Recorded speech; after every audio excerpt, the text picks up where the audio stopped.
Here's what's coming up on the world today. The EU announces climate change legislation aimed at pushing towards becoming carbon neutral by the year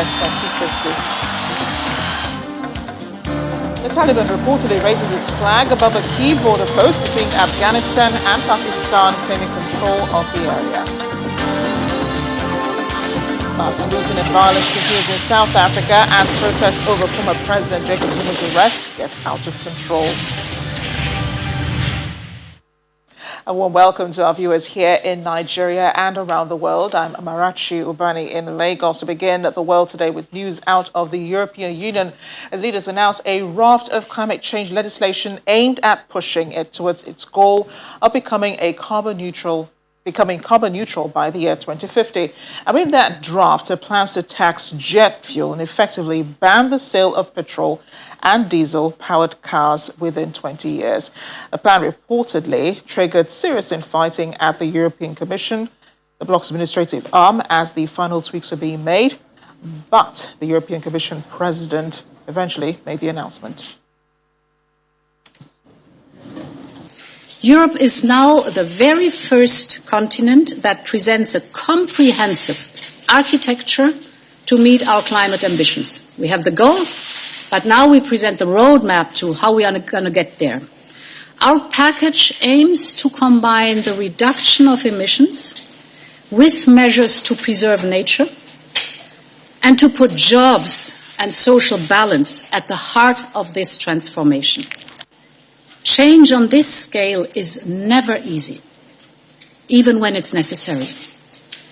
And for that reason, there are some who will say we should go slower, we should go lower, we should do less.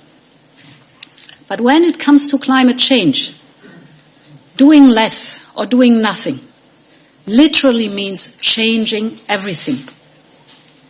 The infernos and hurricanes we have seen over the last few weeks are only a very small window into what our future could look like. But by acting now, when we still have the policy choices, we can do things another way. Prices should look again. And we certainly don't have the luxury. Let's talk to foreign policy commentator Collins Weke. He's in Brussels, from where he joins us. Mr. Weke, thanks for joining us on the program. What are your initial thoughts on the new plan? Because I imagine that you being in the EU's political capital, if this plan were to take off, well, those changes should begin from there. Indeed, Marachi, thank you for having me. Well, essentially, when you heard the president speak, you could sense an undertone of ambition, actually mixed up with some sense of frustration, but at the same time, a sense of urgency.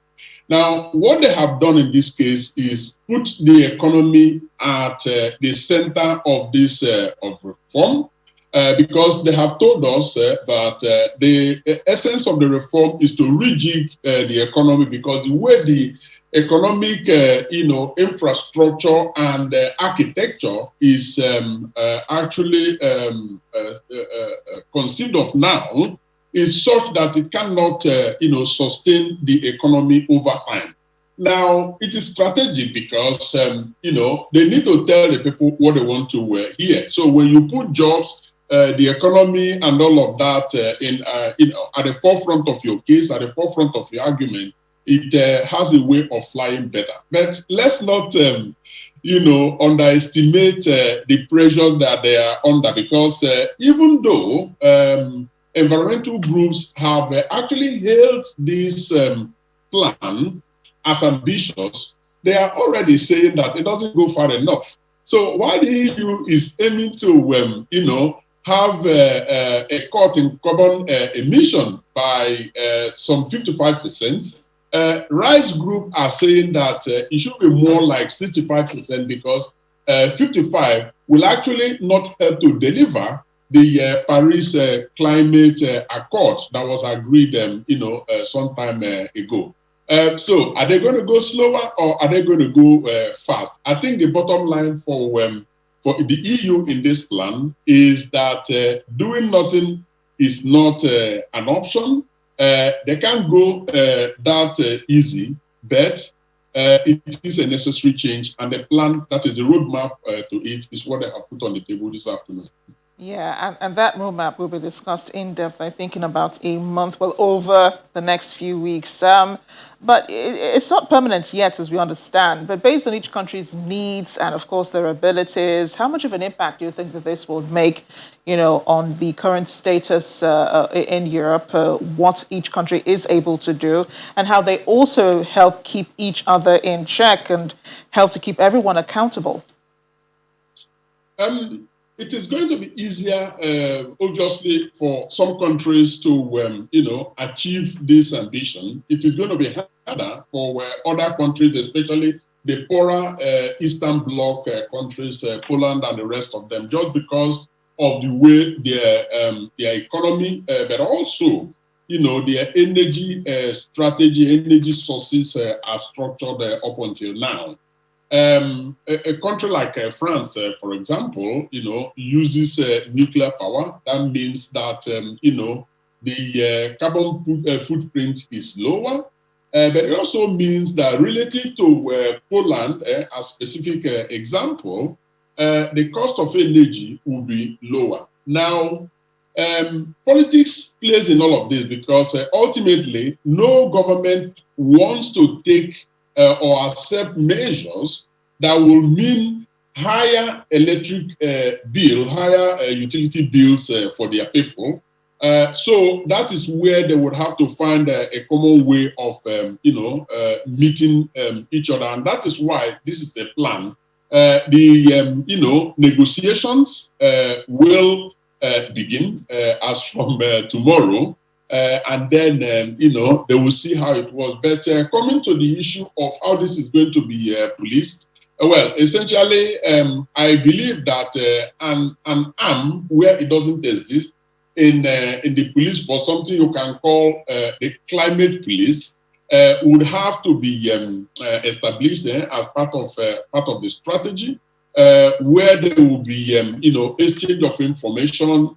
So that, there will be some sort of transparency, but also a central, reporting, platform where progress is monitored, where others are lagging behind. They will have to check all of that there. So it is interesting that, obviously, the EU has faced, other challenges in the past, and they always manage to, come out in one piece. So more challenges ahead, even though this seems to have, been put together. I understand they had some infighting in this, but thank you again for breaking it down. We know that as they continue the negotiations, we'll be talking again over this. Thanks again, Mr. Weke. My pleasure. Thank you for having me. Staying with climate change and the weather, look what happened in the Belgian provinces of Liège and Namur today. Cars carried away by flooding caused by heavy rainfall in those provinces. Local media say the town of Spa was cut off by power lines, while at least 10 regional roads were closed. The media reports also show that floodwaters did what it did in the town of Esno. Cars dragged down roads, water seeping into houses, leaving debris scattered along the drives. Well, the Belgian weatherman says that there will be more rain in the next 24 hours. Heavy rains also flooding and causing havoc in Germany. Authorities of the city of Hagen say they had to deploy heavy tools to clean rubble and debris. Several districts of the town north of Rhine-Westphalia remain closed off. People trying to save their houses from damage by wild water that changed the streets into dams. The German Weather Service has issued a severe weather warning for parts of North Rhine-Westphalia and Rhineland-Palatinate. The Weather Service says rainfall will continue until Thursday, with 20 litres per square metre expected. We're in Switzerland, which also suffered one of the heaviest rainfalls on record during a thunderstorm that caused flooding and travel chaos on Tuesday in Zurich. Around the airport, in parts located in the surrounding city of Romlag, the heavy rainfall left fields flooded and broken trees on the road. A thunderstorm damaged storehouses and decommissioned helicopter, turned snack bars overthrown. Local media say more than 4 centimeters of rain fell on Zurich overnight. Over 3.1 centimeters fell in 10 minutes just outside the city.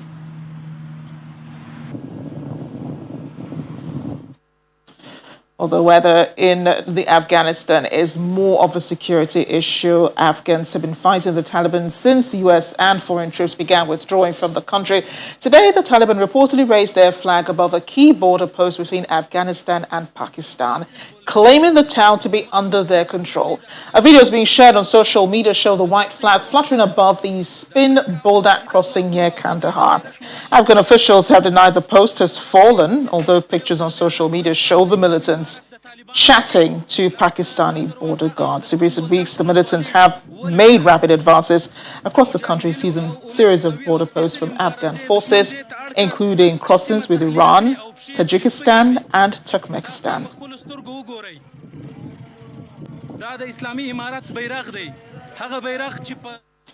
The VOA's Ayaz Gul joins us now. Ayaz, the government is denying that the Taliban is taking over the border town between Afghanistan and Pakistan, but with the Taliban seriously making advances into the country, why is it so hard to accept that this likely took place?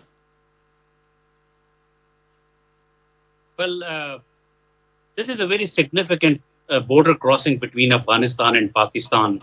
In fact, one of the biggest one. And the fall of this crossing, although we still have controversial reports, disputed reports, because the government says it has deployed special commando forces and there is intense fighting going on to evict the Taliban from the area. But what we have seen, a number of from multiple sources, information and videos, the Taliban are actually present there and have taken control of it. But that is a very serious setback if it ends up true that this border crossing is also now being controlled by the Taliban. And there are only two border crossings now left that Afghanistan has with Uzbekistan in Haratan area, and then one more Torkham border crossing with Pakistan. The rest of the border crossings, like with China, with Tajikistan, with Turkmenistan, and with Iran, are currently fully under control of the Taliban. I'm wondering how much of a pushback the Afghan forces are actually giving to the Taliban at this point, and what regional governments are doing, because nearby you have Pakistan, where the Taliban seems to have had a stronghold. So are they as concerned about what's going on in Afghanistan? Well, as you know, that Kandahar, where Spin Boldak, this border crossing is located with Pakistan, is the birthplace of the Taliban, and from that's where the Taliban emerged on the Afghan scene back in the 1990s. And so they have a lot of support within the population. But as far as whether it's a matter of concern for Pakistan, obviously there is a worry that with this kind of insecurity prevailing on the border with Afghanistan, there is a concern that terrorist groups may also take advantage and try to infiltrate into Pakistan, like other neighboring countries have said. So Pakistan has taken steps to bolster the border security. But right now, inside Afghanistan, things are so volatile and in flux that all the countries in the region are seriously worried about what's going to happen when all the foreign forces are out of Afghanistan by the end of next month. Quite an unpredictable situation in Afghanistan, and also eyes on Pakistan as well. Ayaz, thank you. It's been a pleasure speaking with you, and do stay safe in Islamabad. Thank you. You're still watching The World Today. We have more stories coming up, including the situation in South Africa, and this one, you won't want to miss it, when culinary chefs meet together, chefs of leaders around the world meet together in France. Welcome back to The World Today. We're still in Afghanistan as head of Kabul News Network, Ghulam Gilani Zwak, says the U.S. decision to withdraw troops without establishing a peace process in Afghanistan is an irresponsible and selfish action, hampering the stability of the country and the region. I think the U.S. withdrawal was totally irresponsible withdrawal. Because a responsible withdrawal needs a comprehensive agreement between all Afghan sides, between Taliban, government, and other political party. Without any political settlement, withdrawal of U.S. from Afghanistan, it's totally irresponsible withdrawal. Staying in the region, Lebanon's Prime Minister designate Saad al-Hariri says he's presented a cabinet proposal to President Michel Aoun and is awaiting his response tomorrow. It's a move that could end almost 9 months of political deadlock amid an economic collapse. Lebanon has been without a government since the last one resigned in the aftermath of the August 4th Beirut port blast that killed hundreds of people, injuring thousands more and destroying large swathes of the city. The political deadlock has deepened the financial crisis, dubbed by the World Bank as one of the deepest depressions of modern history. The cabinet proposal is for 24 specialist ministers in line with the French initiative. Al-Hariri met with the president upon his return from a visit to Cairo, where he met with Egyptian President Abdel Fattah al-Sisi, Foreign Minister Sameh Shoukry, and other top officials. We're in South Africa now as violence and looting rages on in the country for a 6th day running, stoking fears of food and petrol shortages. More than 70 people, we know, have now died in the unrest sparked by the jailing of former President Jacob Zuma. This is the moment a baby is thrown from a burning building by her mother to save her life. She's caught by a group of young men and women. This is just one of the chaotic scenes that have emerged from South Africa in the aftermath of protests which erupted over the jailing of former South African President Jacob Zuma. Over 70 people have been killed. Many of the deaths in Gauteng and KwaZulu-Natal provinces occurred in chaotic stampedes as thousands of people stole food, electric appliances, liquor, and clothing from stores. Shopping malls and warehouses have been ransacked or set ablaze in several cities, mostly in Zuma's home in KwaZulu-Natal province and the financial and economic center Johannesburg and surrounding Gauteng province. More than 1,200 people have been arrested in the lawlessness. On Tuesday, some COVID-19 vaccination centers were closed, disrupting urgently needed inoculations. Protests triggered by the jailing of ex-President Jacob Zuma for failing to appear at a corruption inquiry last week widened into looting and an outpouring of general anger over the hardship and inequality that persists 27 years after the end of apartheid. About 2,500 soldiers have been sent onto the streets to help outnumbered police contain the unrest.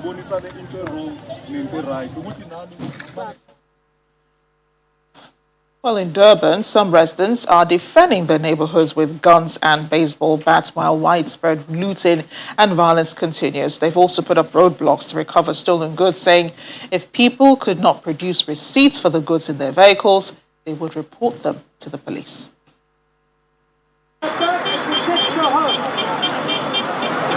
In a Durban neighborhood, residents have taken matters into their own hands. Amidst widespread violence in South Africa, they've armed themselves with guns and baseball bats to block access to their streets and to chase looters out of local supermarkets. Protests following the jailing of former President Jacob Zuma have been centered on his home province of KwaZulu-Natal and have evolved into a general outpouring of anger.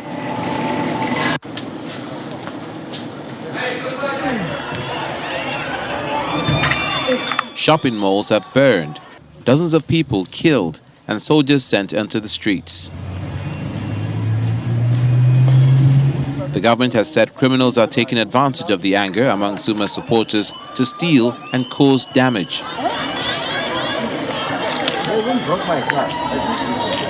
But the unrest is also fueled by exasperation at difficult living conditions that have worsened during the pandemic.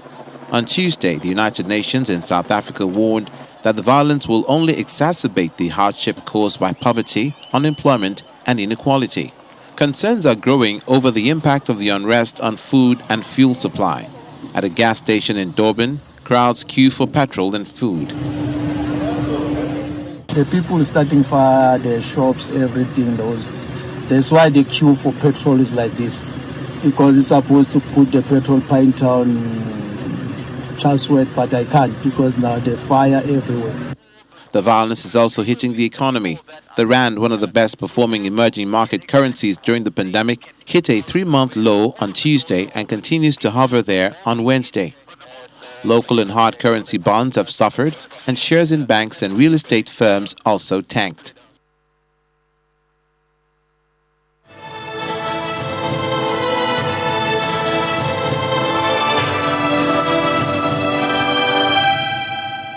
And just a quick rundown on this global situation with the pandemic. Researchers in the UK say they're preparing to face another bleak reality in the fight against the coronavirus pandemic. Are worried about the upcoming wave. Despite progress made, many nurses in the country are back to putting on high-grade PPEs once again. As comes as the UK records 42,302 new cases of COVID-19 and 49 deaths within 28 days of a positive test. Meanwhile, China's National Health Commission says China now has carried out 1.4 billion vaccinations. And that's as many vaccinations as there are people within China. It's also approximately a fifth in the world's population. Today's statistics suggest around 50% of China's population have received at least one dose of the coronavirus vaccine. As the data includes first and second vaccine doses, it should also be noted that these statistics include foreign nationals who are also based in China. Finally, the number of COVID-19 deaths in Argentina has surpassed 100,000. Argentina has been one of the hardest hit countries in the region in terms of cases and deaths per capita, with some 4.7 million confirmed infections and a death toll from the pandemic expected to pass 100,000 later today. Daily average cases have fallen since a peak last month, and ICU bed occupancy is coming down, though still above 60% nationwide.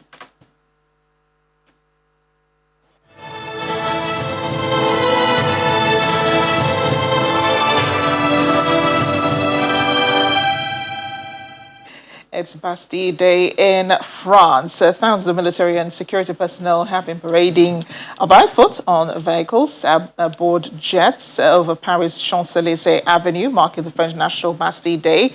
To many in the country, it was an opportunity for culinary diplomacy, as we see there. These are chefs of world leaders all gathered in Paris, including the White House's Christophe Comerford, Monaco's Christian Garcia, the Champs-Élysées' Fabrice Deving, and Kremlin's honorary chef Jérôme Rigaud. Culinary diplomacy is the use of food and cuisine as instruments to create cross-cultural understanding and the hopes of improving interactions and cooperations.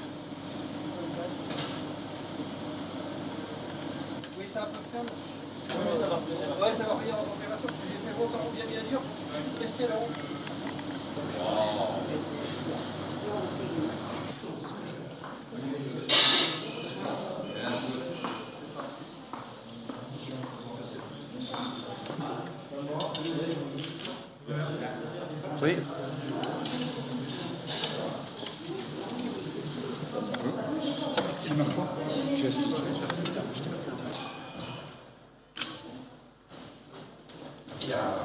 S'ajoute à ça une mission. Je vais bientôt m'arrêter parce que sinon je n'aurai plus le temps. So the culinary diplomacy is a great tool for us chefs because, you know, in our world, food unites.